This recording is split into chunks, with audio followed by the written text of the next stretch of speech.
Hello friends, assembly language programming के lecture number 15 में आपका स्वागत है।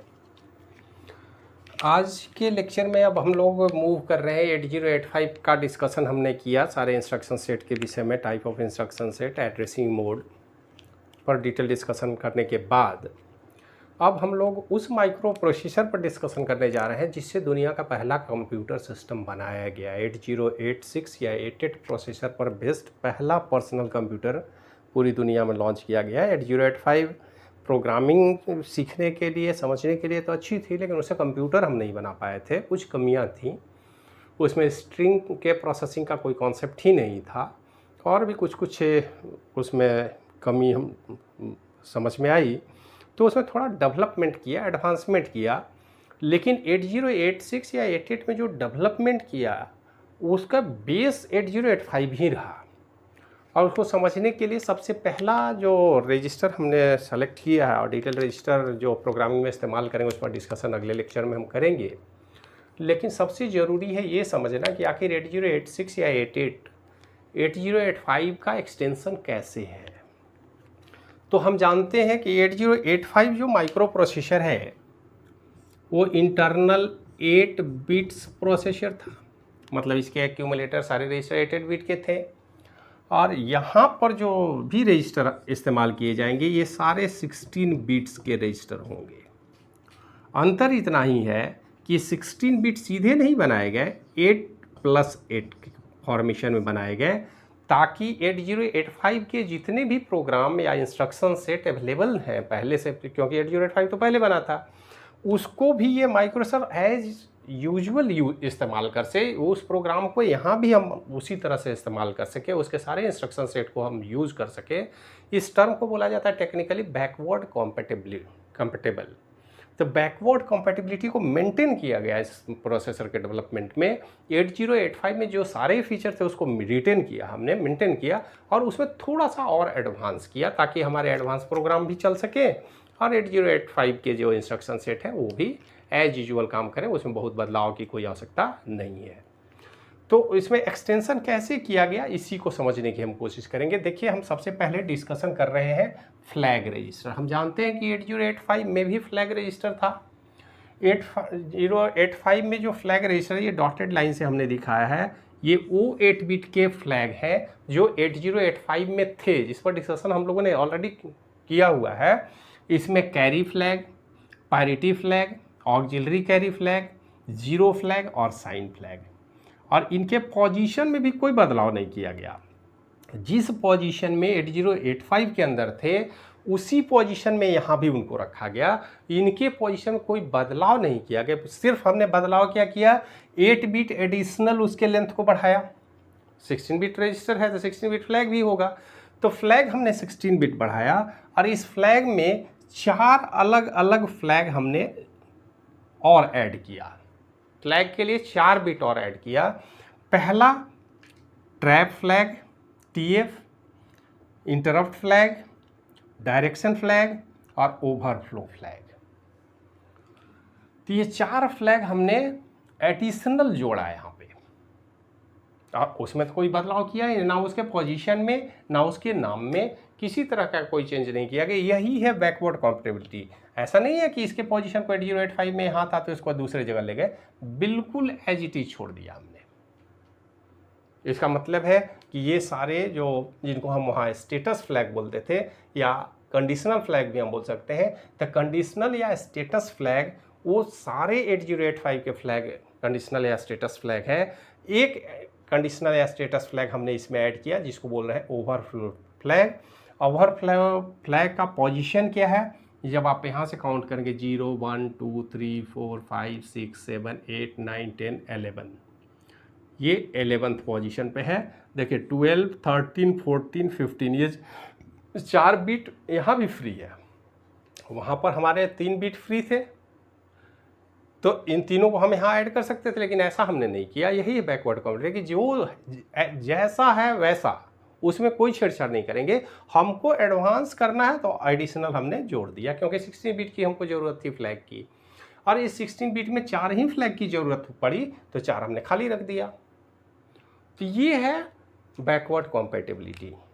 माइक्रो प्रोसेसर के डिज़ाइन में भी यही काम हमने किया है। वहाँ पर 16 बिट के रजिस्टर जो बनाए गए हैं उसको भी हम सीधे 16 बिट नहीं बनाए, 8+8 के फॉर्मेशन में रखे, ताकि वहाँ भी अगर 8 बिट का कोई प्रोग्राम रन करना हो तो हम आसानी से कर सकें। अगर 16 बिट का करना है तो 16 बिट का हमने बनाया ही है। तो इस तरीके से इसको डिज़ाइन किया गया। अब जरा सा समझने की ज़रूरत है कि ये सारे फ्लैग पर डिस्कशन हम लोगों ने किया है। जरा इन फ्लैग के विषय में देखें। सबसे पहला फ्लैग है यहाँ ट्रैप। देखिए एक टर्म था interrupt.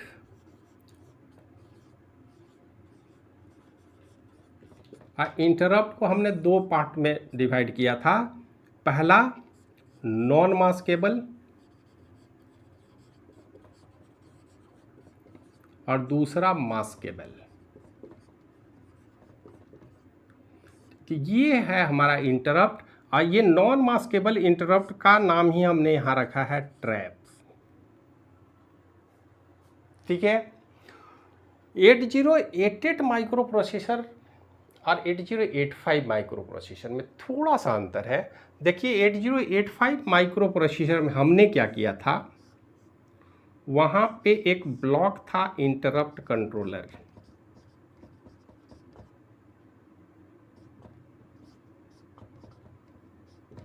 Interrupt control micro processor के अंदर था, जबकि ये 8085 की कहानी हम बता रहे हैं।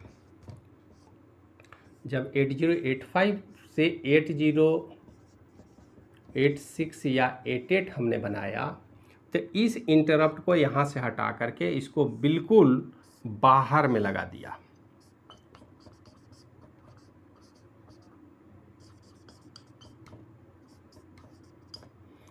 इसको माइक्रो प्रोसेसर से ही हमने बाहर निकाल दिया। माइक्रो प्रोसेसर में यहाँ पर कोई इंटरप्ट नहीं है। अब यहाँ पर सिर्फ दो ही पिन इसमें बनाए गए हैं, एक है ट्रैप और दूसरा है INTR। INTR यहाँ से आएगा, ट्रैप भी यहाँ से आएगा, लेकिन ट्रैप नॉन मास्केबल इंटरप्ट होगा और इंटरप्ट जितने भी मास्केबल इंटरप्ट होंगे वो इंटरप्ट कंट्रोलर के पास जाएंगे और यहाँ से ये डिसाइड करेगा कि कौन सा इंटरप्ट आगे जाएगा। जो ज़रूरी होगा उसको इंटरप्ट भेजेंगे। और इससे क्या फ़ायदा होगा कि जब भी हम चाहें इस इंटरप्ट को इनेबल या डिसेबल भी इस कंट्रोलर को कर सकते हैं। ट्रैप को कभी डिसेबल नहीं किया जा सकता है, वो बहुत ही इम्पॉर्टेंट इंटरप्ट है। उसके आने के बाद सारे काम को सस्पेंड किया जाता है। मतलब ट्रैप अगर आता है तो ट्रैप सामान्य इंटरप्ट नहीं है, उसके आने के बाद माइक्रो प्रोसेसर जिस इंस्ट्रक्शन को एग्जीक्यूट कर रहा होता है सिर्फ उसी इंस्ट्रक्शन को एग्जीक्यूट कर सकता है। नेक्स्ट इंस्ट्रक्शन पॉइंटर या प्रोग्राम काउंटर के नेक्स्ट इंस्ट्रक्शन में प्रोग्राम में जाने की कोई ज़रूरत ही नहीं है। ट्रैप आने के बाद उस इंस्ट्रक्शन को जो एग्जीक्यूट कर चुके हैं 50%, 70%, 90% जिस भी स्टेज में हो, मतलब स्टार्ट जो हो गया एग्जीक्यूशन सिर्फ वही कंप्लीट होगा। उसके बाद सर्विस ट्रैप को देना होगा। ये नॉन मास्केबल इंटरप्ट है, इसको इग्नोर नहीं किया जा सकता है। ये बहुत ही इंपॉर्टेंट है और ये माइक्रो प्रोसेसर को इमीडिएट सर्विस के लिए आया था। सारे काम को सस्पेंड कीजिए, इसका काम पहले कीजिए। तो ये नॉन मास्केबल इंटरप्ट है, इसके लिए स्टेटस फ्लैग है ट्रैप फ्लैग TF। तो स्वाभाविक है कि ये अगर 1 होगा तो माइक्रो प्रोसेसर सब काम छोड़ करके इनको सर्विस देगा, और ये अगर 0 है तो इसका मतलब कोई ट्रैप फ्लैग अभी नहीं है, आप अपने नॉर्मल एग्जीक्यूशन में चलते रहिए। मतलब इसका वैल्यू 0 या 1 हो सकता है। 1 मतलब ट्रैप आया हुआ है, उसको सर्विस दीजिए। 0 है तो कोई बात नहीं, नॉर्मल सीक्वेंस में आप काम करते रहिए। तो ये इसलिए इसको क्या बोल रहे हैं, कंट्रोल फ्लैग। माइक्रो प्रोसेसर की एक्टिविटी को ही कंट्रोल कर रहा है, माइक्रो प्रोसेसर में प्रोसेसिंग की एक्टिविटी को कंट्रोल कर रहा है, इसलिए इसको बोलते हैं कंट्रोल फ्लैग। नेक्स्ट है इंटरप्ट फ्लैग। इंटरप्ट के लिए इंटरप्ट कंट्रोलर हमने लगा दिया है। जितने भी इंटरप्ट होंगे वो इंटरप्ट कंट्रोलर के पास आएंगे। इंटरप्ट कंट्रोलर डिसाइड करेगा, उनकी प्रायोरिटी देखेगा कौन पहले माइक्रो प्रोसेसर के पास जाएगा। और जब ये इंटरप्ट जाएगा तो माइक्रो प्रोसेसर, क्योंकि ये मास्केबल इंटरप्ट है, अगर ये इंटरप्ट को इनेबल या डिसेबल भी किया जाता है। STI मतलब सेट इंटरप्ट और CL मीन्स क्लियर इंटरप्ट। तो सेट इंटरप्ट अगर है तो यहाँ से इंटरप्ट सेट कर सकते हैं। क्लियर मतलब इंटरप्ट को डिसेबल कर दीजिए। इस पार्टिकुलर पूरे प्रोग्राम में हमको किसी बाहरी इंटरप्शन की ज़रूरत नहीं है, तो इंटरप्ट को हम डिसेबल कर सकते हैं ड्यूरिंग प्रोग्रामिंग, लेकिन हमेशा के लिए नहीं, जब ज़रूरत होगी तब। अदरवाइज सामान्यतः सेट करके रखा जाएगा, इंटरप्ट आएगा भेजेंगे, देखा जाएगा। ठीक उसी तरह मतलब ये मास्केबल इंटरप्ट के लिए इंटरप्ट फ्लैग और नॉन मास्केबल के लिए ट्रैप फ्लैग, जो दोनों ही कंट्रोल फ्लैग है, इनका इस्तेमाल 8085 में हमने किया है। अलग इंटरप्ट कंट्रोलर लगाया, माइक्रोप्रोसेसर से बाहर कंट्रोलर को लगाया, और माइक्रोप्रोसेसर के बाहर कंट्रोलर के पास पावर है, वो इंटरप्ट को रिसीव करेगा, उनकी प्रायोरिटी डिसाइड करेगा, और उसके बाद जब इसको लगेगा कि सर्विस की ज़रूरत है तो माइक्रोप्रोसेसर को इंटरप्ट मैसेज भेजेगा। इसके बाद एक है डायरेक्शन। डायरेक्शन फ्लैग देखिए, प्रोग्राम जो है वो कई बार ये स्टार्ट और ये है एंड, इसका प्रोग्राम फ्लो तो स्टार्ट से एंड होता है, तो नॉर्मली ये 0 होगा तो स्टार्ट से एंड होगा, और ये अगर 1 होता है तो हम प्रोग्राम के डायरेक्शन को उलट सकते हैं, मतलब एंड टू स्टार्ट।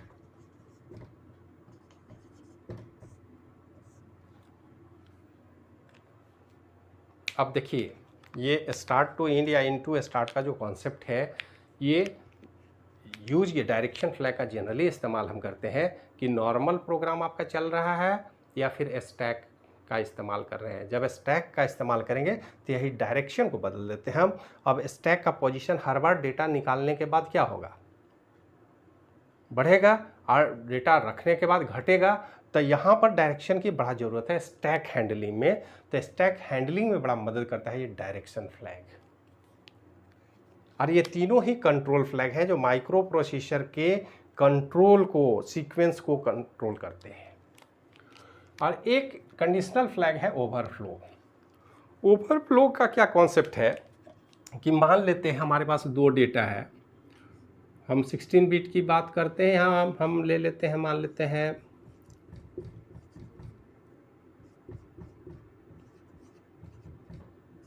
इनको हमें ऐड करना है, तो ये 8 बिट का डेटा हो, 8 + 8, तो रिजल्ट भी 8 में आना चाहिए, लेकिन ऐसा कोई ज़रूरी नहीं है कि 8 बिट में 9th बिट में भी रिजल्ट आ सकता है, जैसे 1 1 0 1 1 1 1 1 1 0 1 1 0 1 1 1 एंड 1, ये एडिशनल कैरी जनरेट हो गया, हमारा जो 8 बिट का रेंज है उसमें बाहर निकल गया। इस कंडीशन को हम बोलते हैं ओवरफ्लो।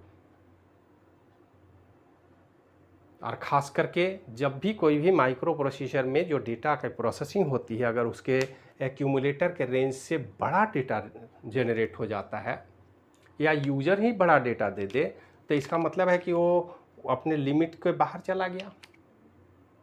ये जो कंडीशन है इसी को दिखाता है ओवरफ्लो। अगर ओवरफ्लो जनरेट होता है तो ये सेट होगा, सेट मीन्स ओवरफ्लो, और 0 मीन्स नो ओवरफ्लो। ये ध्यान में रखना है। तो ओवरफ्लो है या नहीं है, ये कंडीशनल फ्लैग है, स्टेटस फ्लैग है, तो ये ओवरफ्लो को बताता है हमारे प्रोग्राम में। अगर प्रोग्राम रेंज के बाहर चला जाता है तो ओवरफ्लो के द्वारा ही हमको पता चलेगा कि हमारे रेंज के बाहर प्रोग्राम चला गया है, और इसका अब हम इसमें सुधार करें, अदरवाइज रिजल्ट में कुछ गड़बड़ी हो रही है या होगी। तो ये फ्लैग का जो कंडीशन है यहाँ पर हमने समझने की कोशिश की। अब हमारे पास 8088 की बात करें, जिसे पहला कंप्यूटर हमने बनाया था, तो हमारे फर्स्ट कंप्यूटर में 2 तरह के फ्लैग थे, एक कंडीशनल या स्टेटस फ्लैग, दूसरा कंट्रोल फ्लैग।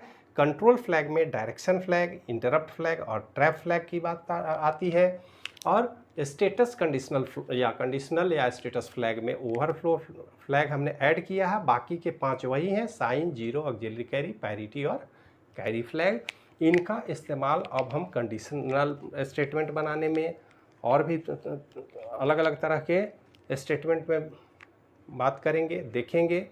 अब इसके बाद नेक्स्ट लेक्चर में हम लोग ये देखने की कोशिश करेंगे, जैसे माइक्रोप्रोसेसर 8085 में हमारे पास रजिस्टर ABCDEH और L थे।